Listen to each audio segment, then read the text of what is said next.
Hello दोस्तों, स्वागत है आपका अपने YouTube channel only study centre 2.0 में। तो इस वीडियो में हम लोग क्लास 12th का इंग्लिश कोर का यहाँ पर सब्जेक्टिव क्वेश्चन देखने वाले, जो कि आपके एग्जाम में 7 और 8 फरवरी को पूछा जाएगा। यहाँ से आपका 20 नंबर तय होने वाला है। आप लोग का 20 नंबर यहाँ से फिक्स हो जाएगा। बस आप लोग को इतना कर लेना है जितना मैं आपको करा रहा हूँ। चलिए वीडियो को स्टार्ट करते हैं। और वीडियो को स्टार्ट करने से पहले हमारे चैनल पर नया है तो चैनल को सब्सक्राइब करके जरूर रख लीजिएगा। साथ ही वीडियो को अपने दोस्तों के पास भी शेयर कर दीजिएगा, क्योंकि वीडियो बहुत ही ज़्यादा इंपॉर्टेंट है, एक्सट्रीमली इंपॉर्टेंट है। और आपके पास सिर्फ अब 1 दिन बच रहा है और साइंस वाले के पास 2 दिन बच रहा है। तो आप लोग मैक्सिमम इंग्लिश पढ़ने का प्रयास कीजिए और अब आपको मैक्सिमम से मैक्सिमम वीडियो मैं भी प्रोवाइड करूंगा। चलिए यहाँ पर स्टार्ट करते हैं और एक एक करके देखते हैं। फुल डिटेल में आपको मैं समझा भी दूंगा। चलिए यहाँ पर हम लोग आसानी के साथ सारा क्वेश्चन हम लोग यहाँ पर कवर कर लेते हैं। देखिए यहाँ पर हमारा पहला क्वेश्चन कौन सा है, यहाँ पर देखिएगा। फर्स्ट क्वेश्चन है, क्या बोल रहा है first question. How did William Douglas finally overcome his fear of the water. यानी कि विलियम डगलस को वाटर से डर लगता था, यानी कि वाटर से उनको फियर था, वाटर से उनको डर लगता था। तो कैसे विलियम डगलस ने अपने इस डर पर काबू पाया, कैसे इस डर पर उन्होंने ओवरकम किया, ये बताना है। देख लीजिए, बहुत ही इंपॉर्टेंट क्वेश्चन है। 2009 में पूछा जा चुका है, 2019 में भी पूछा जा चुका है और 2024 में छपने लायक क्वेश्चन है। ठीक है ना। तो चलिए यहाँ पर देख लेते हैं हम लोग इसका आंसर किया जाएगा। एकदम सटीक आंसर देखेंगे, बहुत ही सिंपल लैंग्वेज में भी। राइट आंसर क्या जाएगा, William Douglas overcome his fear of water. For this he decided to have an instructor and learn the art of swimming. यानी कि विलियम डगलस अपने वाटर पर जो डर था उस पर कैसे ओवरकम करते हैं, उस पर कैसे काबू पाते हैं। तो क्या करते हैं, वो एक इंस्ट्रक्टर को हायर करते हैं, एक इंस्ट्रक्टर को रखते हैं ताकि वो क्या कर सके, स्विमिंग सीख सके। ठीक है। He went to YMCA pool, यानी कि वो YMCA स्विमिंग पूल पर जाते हैं। And practice 5 days in a week, यानी कि एक वीक में 5 डेज क्या करते हैं, 5 डेज प्रैक्टिस करते हैं, यानी कि 5 दिन प्रैक्टिस करते हैं एक वीक में। यानी कि 7 दिन में से 5 दिन क्या करते हैं, प्रैक्टिस करते हैं। वो भी कहाँ, तो YMCA स्विमिंग पूल पे।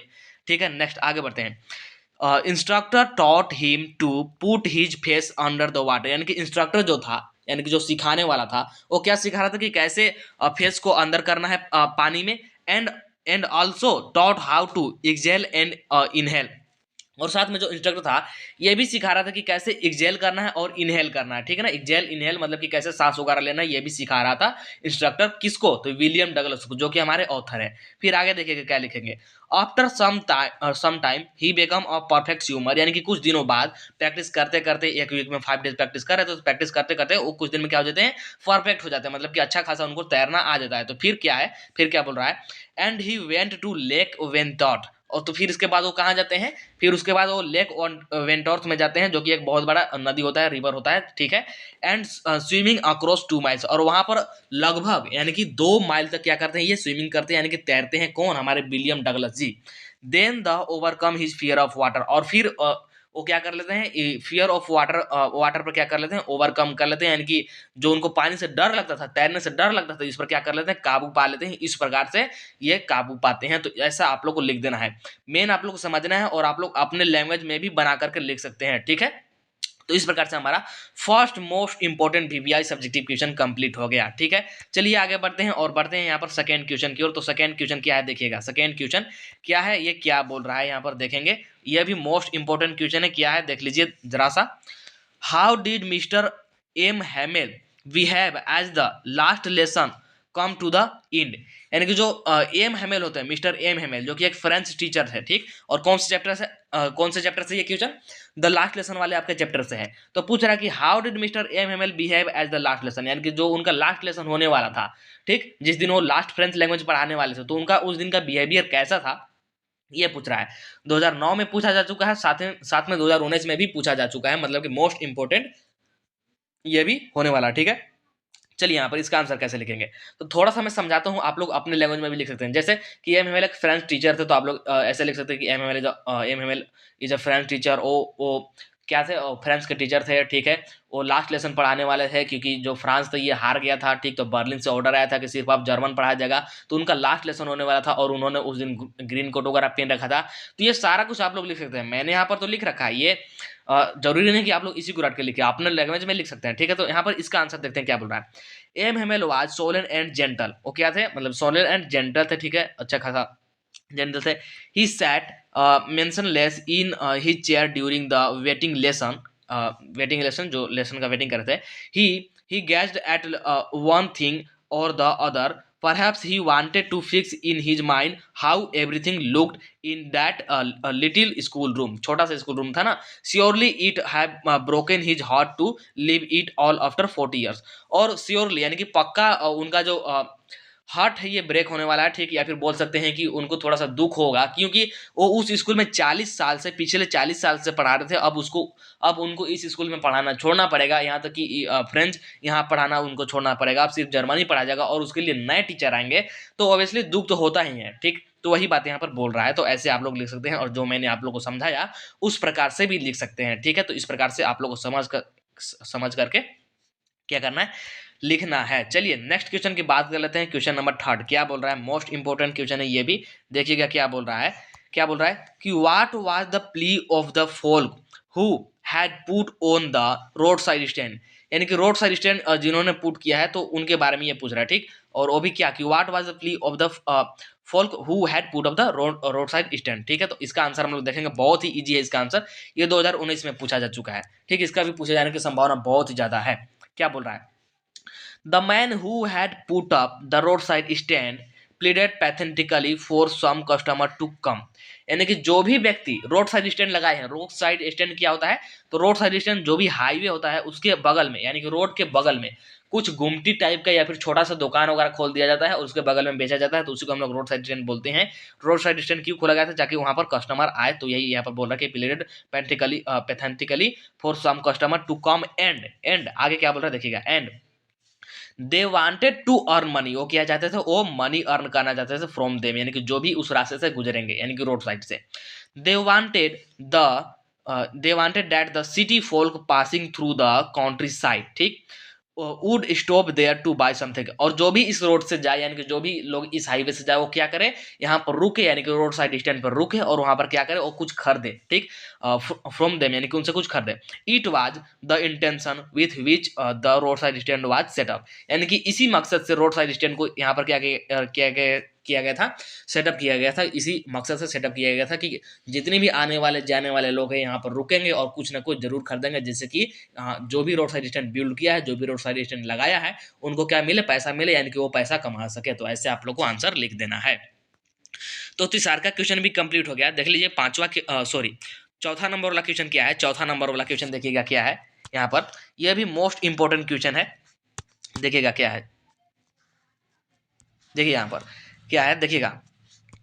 Y is Mukesh realistic about his dream. यानी कि मुकेश अपने ड्रीम के बारे में, यानी कि अपने सपने के बारे में कैसे रियलिस्टिक है या फिर क्यों रियलिस्टिक है बताना है. तो इसके बारे में बताना है, ठीक है. तो चलिए हम लोग यहाँ पर इसका आंसर देखते हैं. 2019 में पूछा जा चुका है, 2023 में पूछे जाने की संभावना बहुत ज़्यादा है, ठीक है. मैं यहाँ पर सेलेक्ट करके इसको खुद से टाइप करके अच्छे प्रकार से अपने लैंग्वेज में आंसर बना करके आपके लिए लेकर के आया हूँ. आपके लिए फुल यहाँ से मतलब बोल सकते हैं हेल्प किया जा रहा है. तो बस आप लोग पढ़ाई कीजिए और वीडियो को लाइक वगैरह कीजिए और शेयर वगैरह करना भी नहीं भूलिएगा, ठीक है. आप लोग जितना प्यार दिखाएंगे, जितना सपोर्ट दिखाएंगे, उतना आप लोग को इधर से और सपोर्ट मिलता रहेगा और भी आपको मैक्सिमम क्वेश्चन वगैरह प्रोवाइड कराया जाएगा. चलिए इसका आंसर देखते हैं क्या हो जाएगा. Mukesh is the son of a poor bangle maker of Firozabad. Mukesh क्या है, एक पुअर बैंगल मेकर का क्या है, बेटा है. वो भी कहाँ के बैंगल मेकर, तो फिरोजाबाद का बैंगल मेकर. बहुत सिंपल तरीके से लिख दिए कि मुकेश कौन है. सबसे पहले most of the people of Firozabad have no incentive और एबिलिटी टू ड्रीम. यानी कि जो फिरोजाबाद के ज्यादातर जितने भी लोग हैं फिरोजाबाद के, उनके पास ज्यादा एबिलिटी नहीं है. किसके लिए, ड्रीम के लिए, यानी कि सपने देखने के लिए कि मैं ये करूंगा वो करूंगा. उनका सिर्फ एक ही है कि जैसे हमारे पूर्वज बैंगल मेकर मतलब कि बैंगल बनाते आए हैं, तो हम लोग भी बैंगल बनाते आएंगे. मतलब ऐसा मोस्ट पीपल वहां के सोचते हैं, ठीक.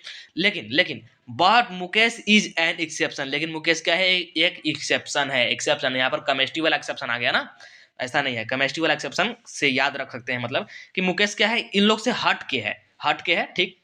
मतलब कि मुकेश इन सभी से हट के है. उसका बैंगल मेकर में बैंगल बनाने में कोई इंटरेस्ट नहीं है. आगे देखिएगा. He has the capacity to take courage and break from the traditional family occupation. यानी कि उसके पास ये क्षमता है, ये करेज है कि वो ट्रेडिशनल फैमिली ऑक्यूपेशन को क्या करे, तोड़ सके. ट्रेडिशनल फैमिली ऑक्यूपेशन क्या था, तो बैंगल मेकर, यानी कि बैंगल बनाने का, चूड़ी बनाने का, ठीक. ये मतलब कि फैमिली दर फैमिली चले आ रहा था, पीढ़ी दर पीढ़ी चले आ रहा था. लेकिन मुकेश को इसमें कोई इंटरेस्ट नहीं है. वो इसको तोड़ने की क्षमता रखता है, इसको उसके पास ऐसा करेज है कि वो बेंगल में करना बनाए बल्कि कुछ और करे। आगे देखिएगा, ही इंसिस्ट्स ऑन बीइंग हिज आउन master by being a motor mechanic. वो अपना खुद का मालिक बनना चाहता है, अपना खुद का मास्टर बनना चाहता है, क्या करके? मोटर मैकेनिक बन करके वो मोटर मैकेनिक बनना चाहता है। मोटर मैकेनिक जो गाड़ी वगैरह बनाते हैं ना, उसी को बोला जाता है मोटर मैकेनिक। तो वो मोटर मैकेनिक बनना चाहता है, खुद का मालिक बनना चाहता है। ठीक है, इसके बाद चलिए आगे देखते हैं, आगे क्या आ जाएगा कि ही कैन, यहाँ पर देख पा रहे होंगे आप लोग, he can realise his dream realistic by joining a garage and learn the job of repairing cars and driving them। यानी कि वो अपने ड्रीम के लिए रियलिस्टिक है, ड्रीम के लिए वो यहाँ पर क्या काम कर रहा है, तो उसने एक गैराज ज्वाइन कर लिया और वहाँ पर क्या सीख रहा है? Learn the job. कैसा जॉब सीख रहा है? तो रिपेयरिंग, कार को रिपेयरिंग करने का एंड कार को ड्राइविंग करने का ये सीख रहा है। तो इस प्रकार से वो मोटर मैकेनिक भी बनेगा। तो ये हो जाएगा इसका हमारा राइट आंसर। इस प्रकार से जो मुकेश है अपने सपने के बारे में रियलिस्टिक है बोल सकते हैं। ठीक है, चलिए 4 नंबर वाला भी क्वेश्चन कंप्लीट हो गया। इसके बाद देखिएगा 5 नंबर वाला क्वेश्चन क्या है। यहाँ पर 5 नंबर वाला क्वेश्चन क्या बोल रहा है, देखिए क्या है। How was the Champaran episode a turning point of in Gandhi life. यानी कि गांधी जी के लाइफ में चंपारण जो एपिसोड है, यानी कि चंपारण में जो कुछ भी हुआ, एक टर्निंग पॉइंट कैसे है ये बताना है। मोस्ट इंपॉर्टेंट क्वेश्चन है, आपका इंडिगो से है, पूछे जाने की 100% संभावना है। तो आप लोग अच्छे प्रकार से कर लीजिएगा। मैं आप लोग यहाँ पर अच्छे प्रकार से समझाने की भी कोशिश करूंगा। ये 2019 में पूछा भी जा चुका है। चलिए देखिए इसका आंसर क्या जाएगा। Champaran episode prove for Gandhi ji turning point in his life because Gandhi ji see problem of poor peasant of Champaran. यानी कि जो चंपारण एपिसोड है, यानी कि चंपारण में जो कुछ भी हुआ, ये प्रूव करता है कि गांधी जी के लिए एक टर्निंग पॉइंट था। क्यों? क्योंकि उन्होंने वहाँ के जो भी मतलब कि चंपारण के जो भी पुअर पीजेंट थे उनका क्या देखते हैं? प्रॉब्लम देखते हैं। ठीक, इसके बाद आगे देखिएगा, he understood the problem of poor peasant and declare that British could not order. यहाँ पर ये ऑर्डर है, आर है, मिसप्रिंट है ना, ऑर्डर। मतलब कि वो जो भी चंपारण के पीजेंट है, गरीब पीजेंट है, उनका प्रॉब्लम समझते हैं, वो समझ जाते हैं कि इनका प्रॉब्लम क्या है, और वो डिक्लेयर करते हैं कि जो ब्रिटिश है ये ब्रिटिश कुड नॉट ऑर्डर, यानी कि ब्रिटिश इनके जगह पर इनको ऑर्डर ना दे। ठीक है, इन हिज आउन कंट्री। ठीक, आगे देखिएगा, Gandhi ji fight against the injustice of the British, it was the first mass movement in India. Gandhi ji injustice के खिलाफ क्या करते हैं? फाइट करते हैं। फाइट मतलब मुक्का मुक्की वाला फाइट नहीं, यहाँ पर लीगली फाइट, यानी कि कानून वाला फाइट की बात किया जा रहा है ना। तो क्या करते हैं? इनजस्टिस के खिलाफ, यानी कि अन्याय के खिलाफ क्या करते हैं? फाइट करते हैं, लड़ाई लड़ते हैं, लीगल रूप से कानूनी लड़ाई लड़ते हैं।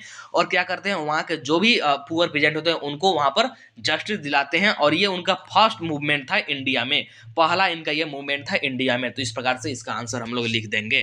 तो यहाँ पर हमारा 5th नंबर वाला भी कंप्लीट होता है क्वेश्चन, और यहाँ पर हमारे जितने भी क्वेश्चन थे इस सेशन के कंप्लीट हो गए। ठीक है, तो ये मोस्ट इंपॉर्टेंट क्वेश्चन है जो कि आपको जरूर कर लेना है, चाहे जैसे भी करें। इसको लिख भी लीजिएगा और लिख लिख करके याद करने का ट्राई कीजिएगा, क्योंकि आपके पास टाइम भी बहुत कम बचा है।